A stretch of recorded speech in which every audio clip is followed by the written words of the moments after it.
Reports last night about Sam Mitchell and moving back home. Can you clear it up for us as to whether... Yeah, look, he's working through some things with his family that we understand. So, yeah, we'll worry about that end of the year. But yeah, he's working through that. And what's really important for us is this year and this week. So that'll take care of itself at the end of the season.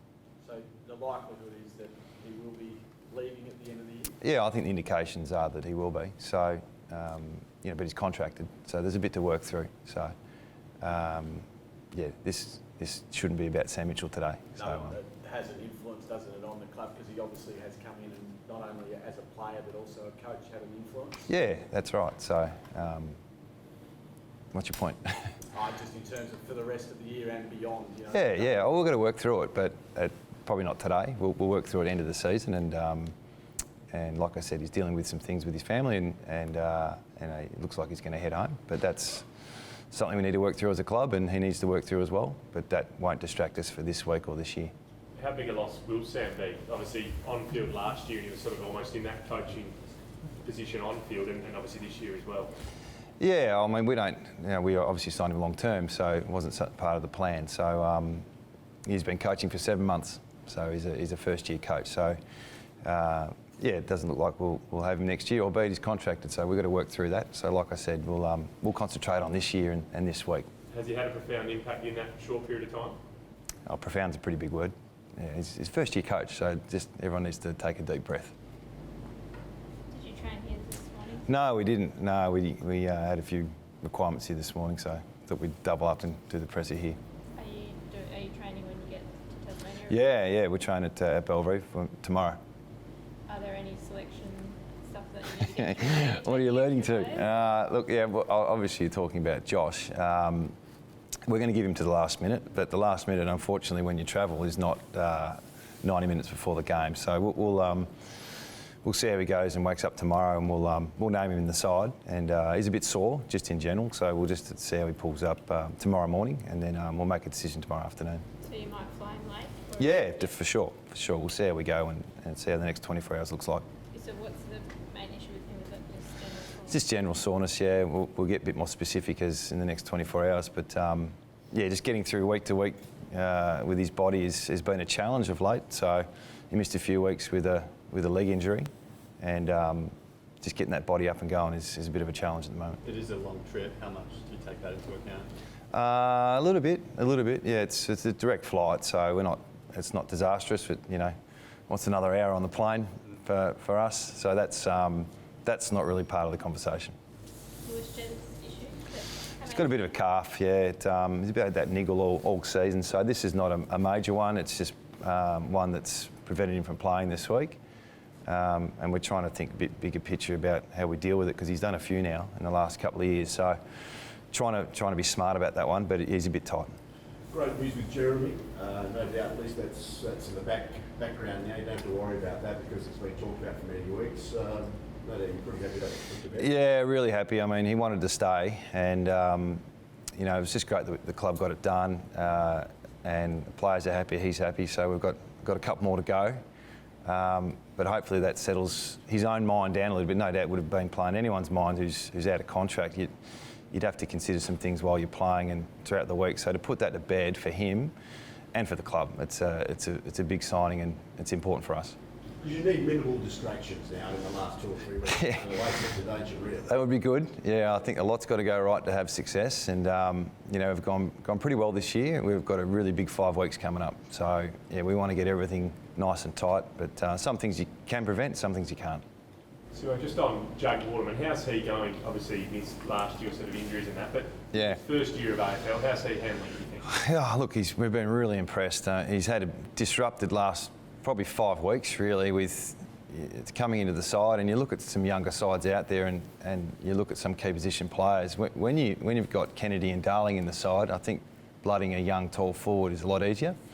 So he had to carry the load for a couple of weeks, and it was difficult. So coming back into the side last week or the week before, playing his role, so he's definitely in contention if Josh doesn't come up.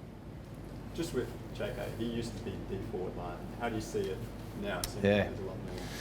Well, we have to evolve. As much as he's a Coleman medalist, I still think you can get the best of both worlds with Josh and Jack, and all of our forwards. We we're definitely playing more forwards now than we have in the past. So for that to work, we need to mix up how we enter the 50 and who gets all the attention. So Josh is a special player, though. He's one of those guys that you just can't help but kick it to because he makes you look good. So getting a balance, and obviously the elevation of Jack this year has got a lot more presence than perhaps in the past. So it's been really pleasing for us as a club, and hopefully we're a bit harder to scout. Tom Brass into the squad as well. Your thoughts on the structure potentially? Probably played this. Yeah, the Barras coming into the squad is important. He's available for the last couple of weeks. He had a really good game last week in wet conditions at Claremont. So we've got to look at North and what they're going to potentially bring in with their height and size, and we'll get the matchups as close as we can. So he'll be definitely a big part of our discussions.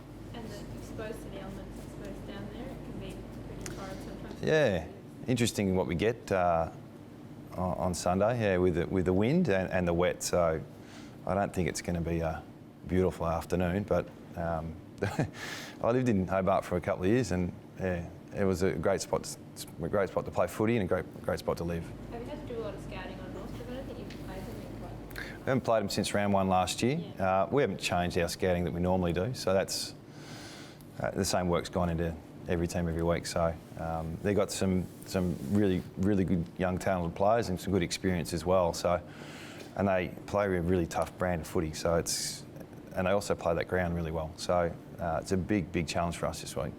Dom Shee's been in and out. Does he hold his spot this week? I think so. Yeah, we've got to keep persisting, and it's a slightly different role. And playing more forwards means we play less midfielders, and so the spots aren't there that used to be there. So trying to get Dom to play a slightly different role for us has been a challenge for him, but it's something that he's up for, and I'm going to back him in. Has he had a crack at it now, a bit of a run at it to try and prove himself before finals, you think? Yeah. I mean, it's not. It's with players. You don't like them playing for their spot, and quite often that other issues creep into their heads. So we just wanted to play this role that we've got for him. It might be a different role this weekend, might be the same, but he'll play, and we'll back him in this week. Luke Shuey and I guess Andrew Gaff must be a little happier that Ben Jacobs isn't going to be there. Oh yeah, yes and no. I mean, it's North have found a way before to win without him, but look, they confront close attention every week, so I'm sure who North play won't be any different. Simo, North Melbourne have won 12 out of the last 14 games down at Blundstone Arena. Are you at all concerned about their record playing there recently? Yeah, yes we are. We lost there in 2015. It's a different ground than most because of the conditions. We'll back ourselves in, but we understand it's a big challenge. It's like playing Hawthorn in Launceston. It's not impossible, but it's a little bit of a different environment, and it's not around the corner for us. It's a bit of a flight, but they're all the things that you confront from game to game. So this is another challenge, and we can't wait to get our teeth into. Did you get a chance to have a listen to what Chris Marston said on Macquarie Sports Radio yesterday? No, I didn't, but I understand Chris has expressed his opinions on an issue about the AFL and the rule changes. So we like to align ourselves as a club, so we also like our players to express personal opinions. So I'm not quite sure what he said, but from what I've heard, he's gone pretty hard. So as long as he backs up his statements with a bit of evidence and discussion, and he doesn't go too far away from what the club's trying to project, then he'll be okay. How much of a distraction is it for you as a senior coach of one of the 18 clubs to have these discussions about the state of the game when we're 6 weeks out from? Everyone's got an opinion, and that's probably the one thing that's probably, as everyone has an opinion at the moment about where the game is and what they should do, and I'm not in that space. They're doing a lot of work on it, so they're in the trialling phase, so let them do what they need to do. We're not a club that's in discussions in terms of the back end of the season and what they may want to trial in season. I don't really agree with that part, but let's get the recommendations, and then once that happens, we can look at it and take our coaching hats off and judge what we think is going to happen. So, yeah, I'm not getting involved in the endless commentary about what we should or shouldn't do as an industry, but let's let him get to work and give us some recommendations first. You've always been big in the past, though, not to rush anything. Yeah, no, I've always been one of the little changes, you work your way around those. So if there's going to be change, it probably needs to be big. So let's just see what they come up with. Let's just go back to the conditions. Is there any way of preparing yourself for the conditions? Well, it's the windiest city in Australia, and then in the world, Perth. So we trained at Lathlane yesterday, hoping for big gusts of wind, but it was a beautiful day, so we didn't get that. But look, you're trying to prepare a little bit. You do need to coach a little bit differently with those conditions. Same with if it's raining. So, but we're not going over the top with it. It's just part of your planning and how you may need to adapt. I reckon it was a 7-goal breeze last time we played there. Yeah. So there was 1 or 2 kicks that went back over our head. So mind you, it was Sam Butler. So half his kicks did that anyway. So we games like that, haven't there? Where in the first quarter, North kicked 7 and then the next team responds. Yeah, that's right. And flooding defence. Maybe we'll look at that, but I don't know if it's flooding defence. But definitely the conditions play a part strategically to a certain degree. But both teams confront the same issues, and it's probably 3rd or 4th down the line. What's the key to shutting down Brown? Yeah, he's a very good player. He's a high-end athlete as well. So he also, the way they structure up, it's quite damaging. So stopping supply is the first priority for us. How we handle it, who we match up on him, we've got to get that right. And how do we support that contest as well? So they're the things we're talking about. Nick had a surgery this week, so feedback was really well. Yeah, well, he didn't leave the hospital in a wheelchair, so it's gone really well, the op, and I think he's back home already. I don't know, I think he might have spent 1 night in hospital, so that's great for him. Now he's on the road to recovery, which it starts now, so hopefully some stage next year we get him back. So his first bout of surgery, there was a lot of damage there, and that's probably why it took the 18 months. No, it's not quite true. No. Oh, well, it's building up as well. But this time around, is the injury not as severe? Was there less damage? Yeah, I don't know the specifics. The operation's gone well, and we're planning on a standard recovery time. Okay, so you're hopeful the end of next year? Oh, I always am. I was in 17, and he was not far off towards the back end of, was it 17? 16.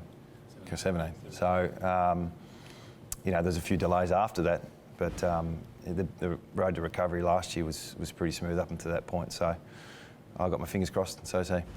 Was he in good spirits? Have you spoken to him? Yeah, I've just touched base briefly, and he's such a selfless guy, and stuff he's doing outside of himself is just amazing. So he's going to be relentless with his recovery. I reckon it's going to be pretty good. Does he come back into the club soon and begin that, or does he get a bit of time away? I haven't worked through that. We'll catch up on Friday next week and go through the next or the first phase. But the good thing, not a good thing, but he's been through this before, so we can reflect on how we did it last time.